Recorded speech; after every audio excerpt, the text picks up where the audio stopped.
ओम शांति। 17 मार्च 2023 के ईश्वरीय महावाक्य हैं। आज के मधुर मुरली का सार है। बाबा ने कहा, मीठे बच्चे, बाप समान रहम दिल बन हर एक को जियेदान देना है। ऐसा प्रबंध करना है जो बहुत मनुष्यों का सौभाग्य बने। और सौभाग्य मनुष्यों का कैसे बनेगा? ईश्वर की पहचान दे करके। जो आत्माएं सोई हुई हैं कुंभकर्ण की नींद में, जो आत्माएं अभी जगी नहीं हैं, तो उन आत्माओं को ईश्वर का परिचय दे करके जगाना है कि कैसे अब यह दुनिया में महापरिवर्तन का युग चल रहा है, जिसे कल्याणकारी युग कहा जाता है। कई समझते हैं कि ईश्वर जो है, यदि इस धरा पर अवतरित हो गए हैं और तो फिर सिर्फ और सिर्फ ब्रह्म कुमारी को ही क्यों यह बात पता है कि ईश्वर अवतरण ले चुके हैं। तो परमात्मा कहते हैं, मीठे बच्चे, यह तो हो ही नहीं सकता है कि मेरे बच्चे कोई अलग अलग ज्ञान प्राप्त करें या अलग अलग पढ़ाई करें। मैं तो हर रोज कह रहा हूँ और हर किसी को बोलता हूँ कि मीठे बच्चे, यदि सामने वाला नहीं भी आवाज कर रहा है तो तुम यह ज्ञान की शंख ध्वनि करो। फ्लाइट से, हेलीकॉप्टर से पर्चे बंटवाओ। ऐसी कोई हस्ती को स्टेज पर ऐसे माइक को खड़ा करो जिसकी बातें हर कोई सुन सके। बड़े नेता, अभिनेता, प्रेसिडेंट, जिसको भी आप निमित्त बना सकते हो, लेकिन मेरा ज्ञान दो, मेरी पहचान दो कि असली शिव कौन है, अभी समय कौन सा चल रहा है, मैं कैसे आता हूँ तो क्या करता हूँ और क्यों आता हूँ। यह सब परिचय तुम बच्चे निमित्त बन करके देना है, हर जगह पहुंचाना है। कोई एक बच्चा भी ना रह जाए जिसके पास में मेरा परिचय ना पहुंचे। बाबा ने देखो 144 देशों में, देश विदेशों में अपने निमित्त बच्चे भेज रखे हैं। उनको निमित्त बना करके बाबा का परिचय देने के लिए भेजा है। बाबा कहते हैं, मीठे बच्चे, जो मेरे बच्चे बिछड़ गए हैं उन बच्चों को भी तो इकट्ठा करना है। तो ना जाने बाबा ने क्या क्या, ये चाहे डिवाइस के द्वारा हो, चाहे आप नेट के व्यवस्था के द्वारा हो, चाहे मुरली कैसे भी प्रिंट आउट निकल करके जाती है, लेकिन मधुबन से फिर बाबा देखो कहाँ कहाँ अपनी मुरलियों को पहुंचा रहे हैं, ताकि कोई भी बच्चा इस बात से ज्ञानवश ना रह जाए कि बाबा अवतरण हुए और पिता ने ही अपना संदेश नहीं दिया और पिता ने अपनी पहचान नहीं दी। तो यह बात कभी भी नहीं समझिए कि बाबा सिर्फ ब्रह्म कुमारी को ही मिले हैं, जिसे हम प्यार से बाबा बुलाते हैं, ईश्वर को। और बाबा खुद कहते हैं कि संबंध संपर्क में आने वाली निमित्त आत्माओं को बताओ कि मेरा अवतरण हो चुका है, मैं इस धरा पर आ चुका हूँ और मेरा कार्य भी बताओ। और तुम बच्चों को सुख का रास्ता दिखाओ, असली दिए को जलाओ, आत्मरूपी दिए को जलाओ। लेकिन कई ऐसा भी सोच करके बैठे हैं कि अभी से आध्यात्म से क्या जुड़ना, अभी तो हमारी आयु बढ़ी हुई है, अभी तो हमारी जो है खेलने खाने के दिन है।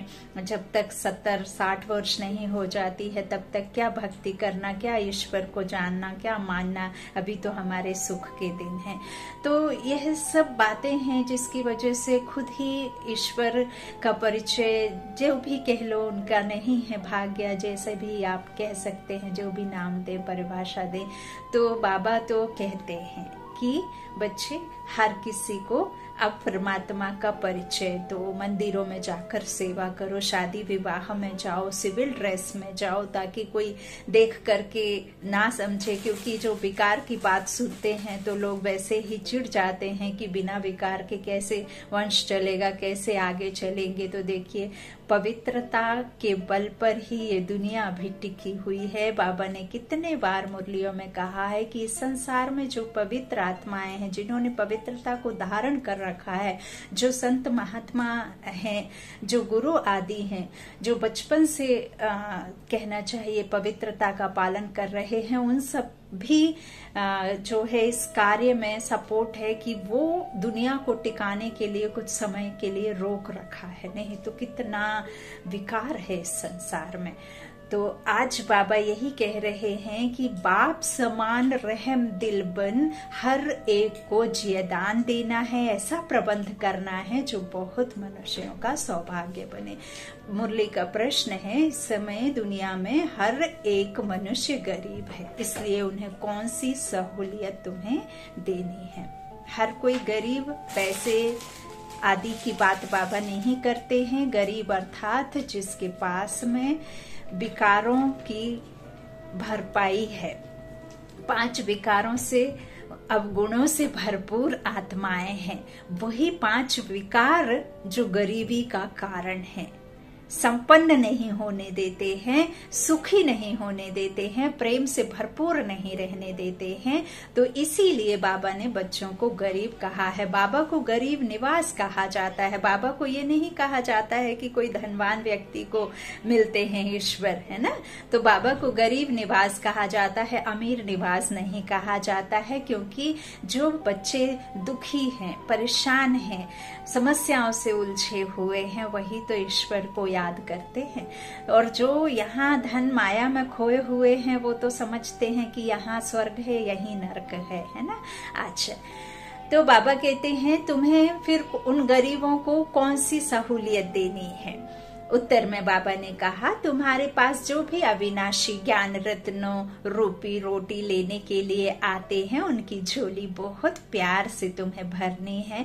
सभी को सुख देना है, हर एक को प्यार से चलाना है, कोई भी रूठ ना जाए। तुम्हारे पास बहुत मनुष्य आते हैं अपना जियदान लेने, इसलिए भंडारे खोलते जाओ। ये तो परमात्मा के भंडारे हैं, हमारे तो भंडारे हैं नहीं हैं। हमें तो सिर्फ ईश्वर ने दिया और बांटने कहा है, तो अखुट खजाने हैं, तो अपने भंडारे खोलते जाओ, रत्नों को बांटते जाओ। उन्हें खुशनसीब बनाने के लिए तुम्हारा दरवाजा सदा खुला रहना चाहिए, कोई भी बिना लिए ना जाए। बाबा कहते हैं, अगर जियदान देने के बजाय लात मारते हो तो यह बहुत बड़ा पाप है। गीत है, बचपन के दिन भुला न देना। ओम शांति। बच्चों ने गीत सुना। बेहद का बाप परमात्मा शिव ब्रह्मा तन से बैठ समझाते हैं कि बच्चे, तुम माता पिता के बने हो, यह बचपन भुला नहीं देना। वह लौकिक बचपन तो कभी भुलाया नहीं जाता है। घर में माँ बाप के साथ बच्चे रहते हैं, माता पिता को जानते बड़े होते जाते हैं, माँ बाप के ऑक्यूपेशन आदि का उनको मालूम होता जाता है। अब यहाँ तुम बने हो निराकार बाप के बच्चे। बाप है भंडारी, भोला भंडारी भी कहते हैं ना। तो अविनाशी ज्ञान रत्नों का दान देते रहते हैं। तुम अविनाशी ज्ञान रत्नों से अपनी झोली भरते हो भविष्य 21 जन्मों के लिए। अगर माता पिता को भूल गए तो झोली फिर खाली हो जाएगी। तुम बच्चे यहाँ अपना जीवन ऊंच बना रहे हो, बड़ा भारी वर्षा ले रहे हो। यहाँ तुम बाप के पास आते हो बहुत माला माल बनने, गरीब से साहूकार बनने। गरीब तो सब हैं, गरीब आते हैं अपनी आजीविका बनाने अथवा 21 जन्मों के लिए अपना अधिकार अर्थात वर्षा लेने लिए। तो उन्हों को अविनाशी ज्ञान खजाना लेने लिए तुम बच्चों को हर प्रकार की सहूलियत देनी है, क्योंकि यह खजाना और कहाँ से तो मिल नहीं सकता। सभी को सुख देना है, हर एक को प्यार से चलाना है, जो कोई रूठ ना जाए। और अविनाशी ज्ञान रत्नों रूपी रोटी लेने आते हैं तो उन्हों की झोली भरनी है, लात नहीं लगानी है। बाप के पास बच्चे आते ही हैं भंडारा भरपूर करने। गरीबों को दान मिलता है तो कितने खुश होते हैं। कोई महसूस, बाबा कहते हैं, कोई मनहूस होते हैं, वह तो गरीबों को लात मार देते हैं, है ना, भगा देते हैं। जो धर्मात्मा रहम दिल होते हैं वह बुलाकर भी कुछ ना कुछ दे देते हैं। तुम बच्चे जानते हो इस समय दुनिया में सब गरीब हैं, भल स्थूल धन है परंतु वह भी सब कंगाल बन जाने वाले हैं। पैसा सबका मिट्टी में मिल जाना है। ऐसा नहीं है कि कोई करोड़पति है तो उसको कोई बीमारी नहीं है, या उसके पास में कोई मुश्किल नहीं है, या कोई डॉक्टर है तो वो सिर्फ स्वस्थ ही रहेगा, कभी बीमार नहीं पड़ेगा।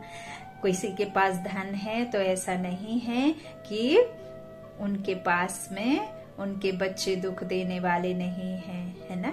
तो सिर्फ धन होने से सुखी नहीं रहते। बाबा कहते इस समय सभी गरीब है और जो भी है जिसके पास में वो सब क्या हो जाएगा, मिट्टी में मिल जाने वाला है। उस धन का नशा होने कारण यह ज्ञान रत्नों का खजाना लेना उन्हों के लिए बड़ा कठिन है। बाप तो है ही गरीब निवास, जो भी बच्चे बनते हैं फिर सगे वा लगे आते हैं बाप से अपना ऊंच जीवन बनाने। 21 जन्मों के लिए गरीब से साहूकार बनने। सतयुग में तो बहुत साहूकार रहते हैं, भल नंबरवार गरीब भी होते हैं, परंतु ऐसे गरीब नहीं होते जो झोपड़ियों में रहना पड़े। यहाँ तो कितना गंद में रहते हैं, वहाँ ऐसी बात नहीं। तो जहाँ तुम्हारे सेंटर्स हैं, ब्रह्म कुमार कुमारियां हैं, उन्हों के पास बहुत मनुष्य आते हैं अपना जियदान लेने लिए। तुम बच्चे भंडारे खोलते जाओ जियदान देने लिए। यह कितना पुण्य होता है। अगर भंडारा खोलकर फिर बंद कर दे तो बताओ इतने सबका हाल क्या होगा, दुखी होंगे। हम जानते हैं बेचारे बहुत दुखी कंगाल हैं, यहाँ आकर खुशनसीब बनते हैं। उनके लिए सदैव दरवाजा खुला रहना चाहिए। भविष्य 21 जन्मों का वर्षा मिलता है, सदा सुखी बनते हैं तो कितना दान देना चाहिए। शिव बाबा जो तुमको अविनाशी ज्ञान रत्न देते हैं वह फिर औरों को देना है, रखना नहीं है समेट कर झोली भरकर। हाँ, और झोली कौन सी, यहाँ कंधे पे लटके हुई कोई झोली की बात बाबा नहीं करते हैं। इस आत्म रूपी बर्तन में जो आपने ज्ञान रत्न भरे हुए हैं, जो संस्कार भरे हुए हैं, जो आपने अविनाशी खजाना भरपूर कर इधर रखा हुआ है, उनको फैलाओ, उनको बांटो, उनको अखुट बनाओ। जितना बांटोगे उतना बढ़ेगा। तो इन ज्ञान रत्नों को जो परमात्मा आपको दे रहे हैं वह फिर औरों को देना है। राजधानी स्थापन हो रही है ना, लक्ष्मी नारायण का राज्य था, अब नहीं है, फिर हिस्ट्री रिपीट होगी। तो बाप राजयोग सिखलाते हैं, तुमको फिर औरों को सिखाना है। ऐसा प्रबंध करना चाहिए जहाँ बहुत मनुष्य आकर अपना सौभाग्य बनाए। सबको जियदान देना है। अगर जियदान देने से लात मारेंगे तो बहुत पाप चढ़ जाएगा। और ईश्वर पनिशमेंट नहीं करता। जो साथ में कौन चलता है बाबा का राइट हैंड कौन है, धर्मराज। वो धर्मराज आपको सजा देगा, ना कि बाबा देता है। पिता किसी बच्चे को सजा देता नहीं। बाबा कहते हैं बहुत पाप चढ़ जाएगा। बहुत बहुत प्यार से समझाना है। माया ऐसी है जो एकदम बेहोश कर देती है। ट्रेटर बनते हैं तो पहले से भी बदतर हो जाते हैं। हर एक सेना में ट्रेटर बनते हैं। कितनी जासूसी करते हैं। अपनी तो लड़ाई है ही माया के साथ। बाबा कहते हैं यहाँ कोई बाहुबल की या कोई खूने खराबे लड़ाई की या कोई शस्त्र अस्त्र लेकर के लड़ाई लड़ने की नहीं है। यहाँ तो खुद की खुद से लड़ाई है। अवगुणों को सद्गुणों में बदली करने की लड़ाई है। आत्मा की आत्मा से लड़ाई है। जो आसुरी अवगुण इस आत्मा ने पहन लिए हैं उन अवगुणों को सद्गुणों से सजाने की लड़ाई है। बाबा कहते हैं लेकिन क्या करते हैं, माया आ जाती है ना, ट्रेटर बन जाते हैं। तो बाबा कहते हैं अपनी तो लड़ाई खुद के साथ है। जो बच्चे बनकर फिर माया तरफ चले जाते हैं तो ट्रेटर बन जाते हैं, बहुतों को दुखी करते हैं। कितनी अबलाएं कन्याएं बेचारी कैद हो जाती हैं, है ना। काम विकार कितना बाबा कहते हैं कैसा परेशान करता है, कितना दुखी करता है। हाँ, अबलाएं कन्याएं बेचारी कैद हो जाती हैं। अपना ज्ञान है जबरदस्त। माँ बाप का वर्षा विष पिलाना बंद हो जाएगा। हो जाता है। यह बहुत बुरा धंधा है। इसलिए बीती सो बीती, आधा कल्प तो सब पतित बनते आए हैं। अब बाप कहते हैं बच्चे इनसे तुम्हारी बहुत बुरी गति हुई है, अब इस धंधे को बंद करो। यह पतित दुनिया है, इसे कोई 16 कला संपूर्ण निर्विकारी दुनिया तो नहीं कहेंगे। संपूर्ण निर्विकारी थे सूर्यवंशी 16 कला वाले। राम सीता को भी चंद्रवंशी कहते हैं, उन्हें भी बाबा कहते संपूर्ण नहीं कहेंगे। सतयुग के बाद त्रेता त्रेता आ जाता है, 2 कला कम हो जाती हैं, लेकिन वहां भी श्रेष्ठ ही रहते हैं, है ना। ऐसे नहीं है कि नीचे गिर जाते हैं, लेकिन राम सीता चंद्रवंशी। तो बाबा कहते हैं रात दिन का फर्क है, वह 16 कला संपूर्ण नई दुनिया के मालिक, वह 14 कला संपूर्ण 2 कला कम हो जाती हैं। और जब सूर्यवंशी से चंद्रवंशी राज्य आता है त्रेता के समय, ऐसा नहीं है कि कोई लड़ाई करके उनका राज्य को छीना जाए और सिंहासन पर बैठा जाता है। बाबा ने पहले कई दफा मुरलियों में कहा है कि वह अपना स्वयं क्या करते हैं, राज्य भाग्य चंद्रवंशी को सौंपते हैं, लड़ाई करके नहीं लेते हैं। तो इस तरह बाबा समझाते हैं। बाबा कहते हैं दुनिया जब 14 कला संपूर्ण 2 कला कम हो जाती है, दुनिया कुछ पुरानी हो जाती है, 25% है ना। तो बाबा फिर 25 से 50% द्वापर में आते आते, तो सूर्यवंशी का नाम बाला है। बच्चे कहते भी हैं बाबा हम तो सूर्यवंशी बनेंगे, 2 कला कम भी क्यों हो। स्कूल में अगर कोई ना पास होते हैं तो माँ बाप का भी नाम बदनाम करते हैं, पास होते हैं तो खुश होते हैं, ना पास होते हैं तो दिल घबराती है, कोई कोई तो डूब मरते हैं, है ना, सुसाइड कर लेते हैं।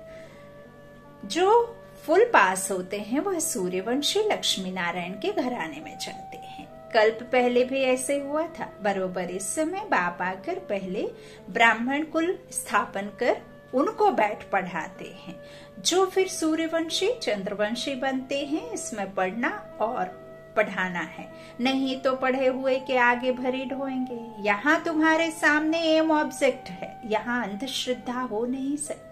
समझाया जाता है, हम पाठशाला में पढ़ते हैं मनुष्य से देवता बनते, साक्षात्कार भी किया है, तब तो कहते हैं हम लक्ष्मी नारायण बनेंगे। सो ऐसे थोड़े ही बनेंगे, सिवाय बाप के कोई बना ना सके। वह गीता सुनाने वाले भी कोई ऐसे नहीं कहेंगे कि हम राजाओं का राजा बनाते हैं। मन मना भव।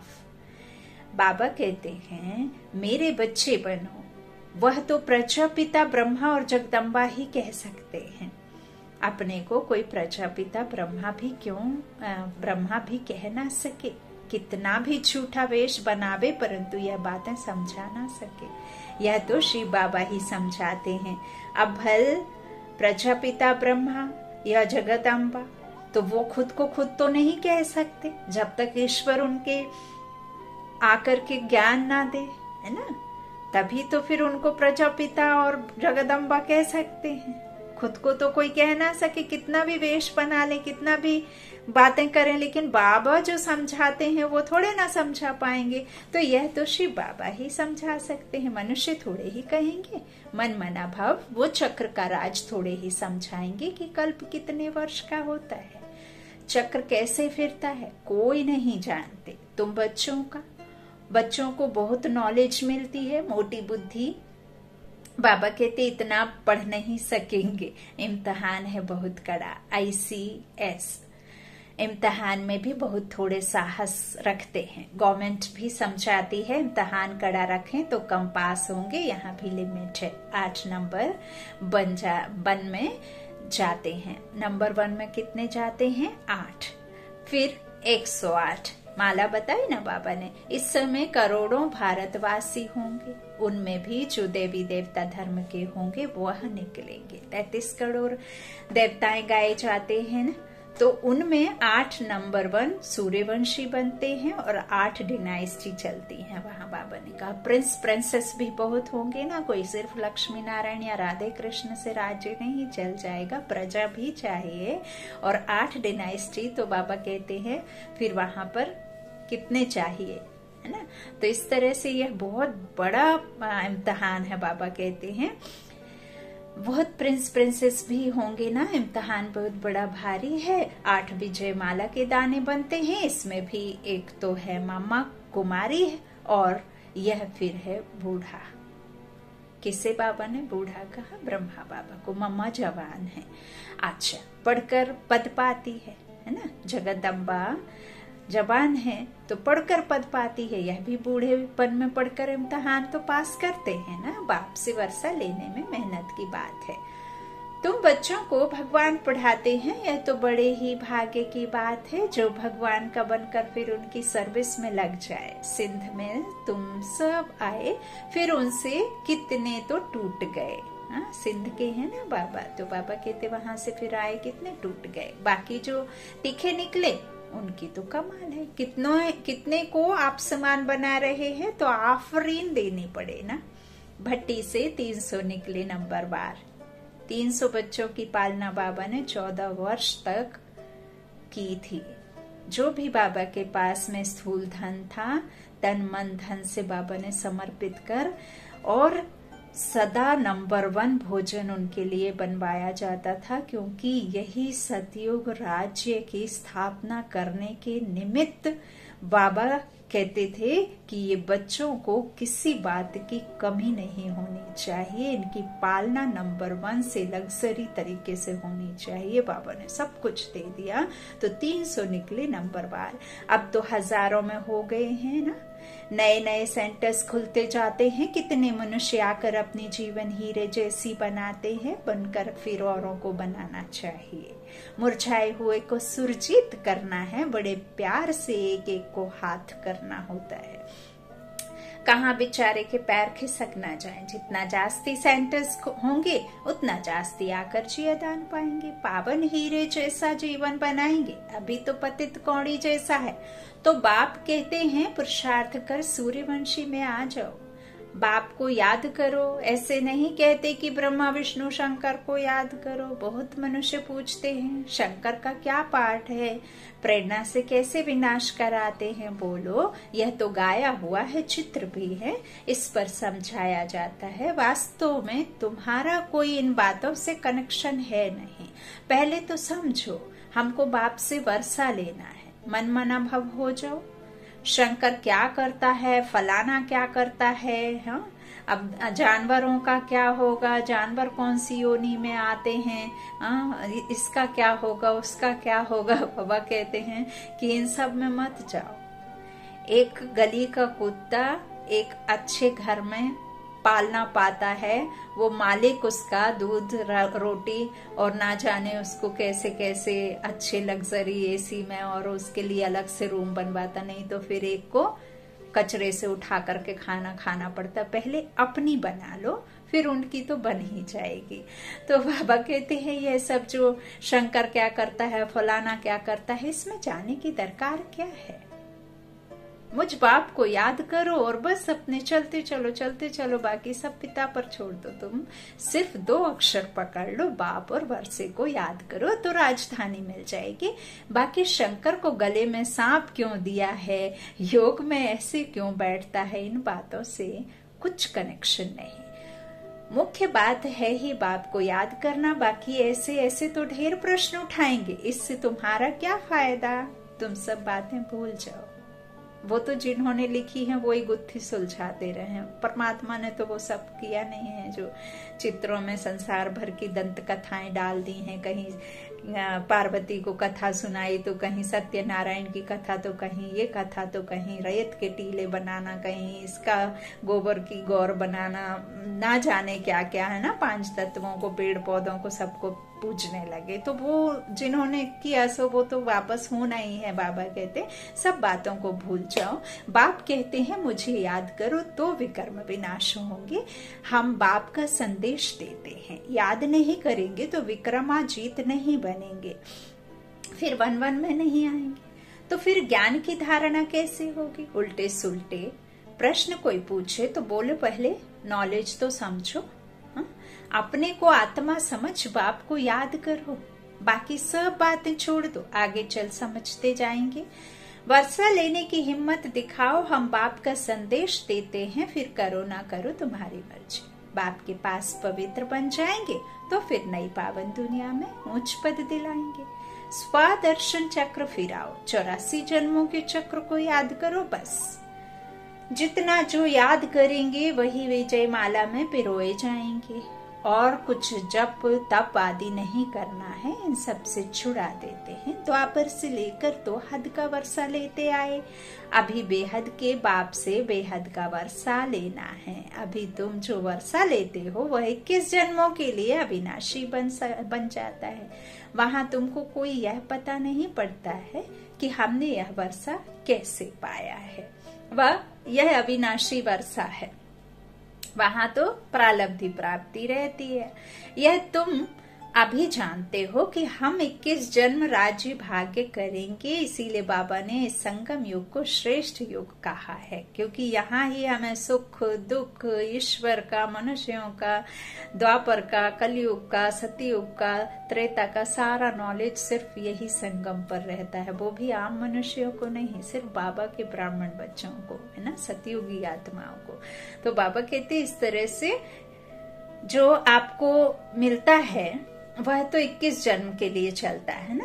तो इधर तो बाबा कहते हैं कि 21 जन्म राज्य भाग्य करेंगे, यह तुम अभी जानते हो। वहां तो सुख की ही मौज है। मनुष्य समझेंगे वर्षा हर एक को बाप से ही लेना है, परंतु वहां है तुम्हारे अभी के पुरुषार्थ की प्रारब्ध, जो अभी कर लेगा उसे मिल जाएगा, जो 21 जन्म चलती है। ऐसे नहीं कि उसी समय कोई अच्छे कर्म करते हो।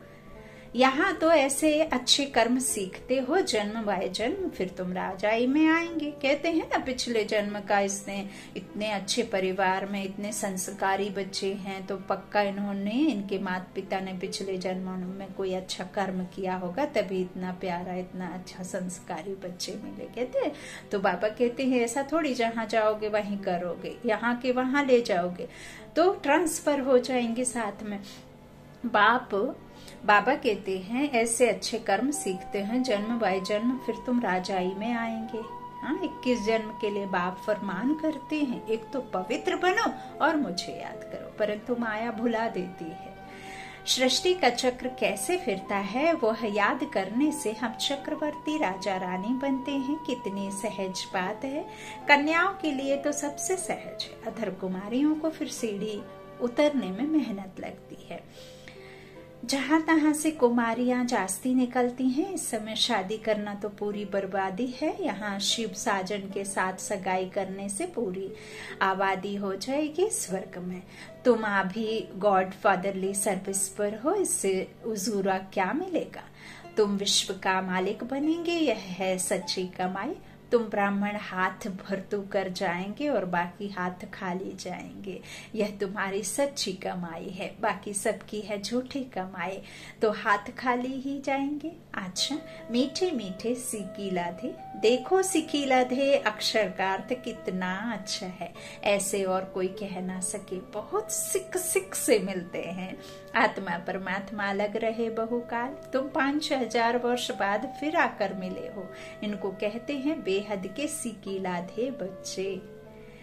बरोबर अब कल्प के संगम पर बाप से आकर मिले हो, फिर भिन्न नाम रूप में मिलेंगे। जिन्होंने कल्प पहले यह पढ़ा था उन्हों को ही बाबा पढ़ाएंगे, फिर कल्प कल्प पढ़ते रहेंगे। अच्छा, मीठे मीठे सिक्की लाधे स्वदर्शन चक्रधारी बच्चों प्रति बाप दादा का याद प्यार और गुड मॉर्निंग। रूहानी बाप की रूहानी बच्चों को नमस्ते। हम रूहानी बच्चों की रूहानी माता पिता बाप दादा को याद प्यार और गुड मॉर्निंग। धारणा के लिए मुख्य सार। पहला बाबा ने कहा मुरझाए हुए को सुरजित बनाना है, प्यार से एक एक को संभालना है, किसी भी कारण से किसी के पैर खिसकने ना पाए यह ध्यान रखना है। दूसरा, पावन दुनिया में उच्च पद के लिए दूसरे सब प्रश्नों को छोड़ बाप और वर्षे को याद करना है। स्वदर्शन चक्र फिराना है, बहुतों को जियदान देने की सेवा करनी है। क्या क्यों कैसे कब कहाँ में नहीं जाना है।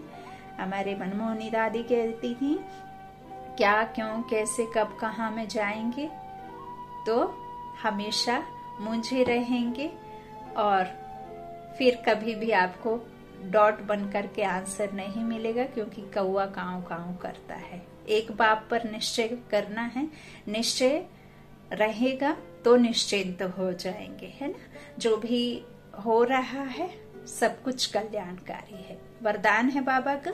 बिंदु की मात्रा के महत्व को जान, बीती को बिंदी लगाने वाले सहज योगी भव।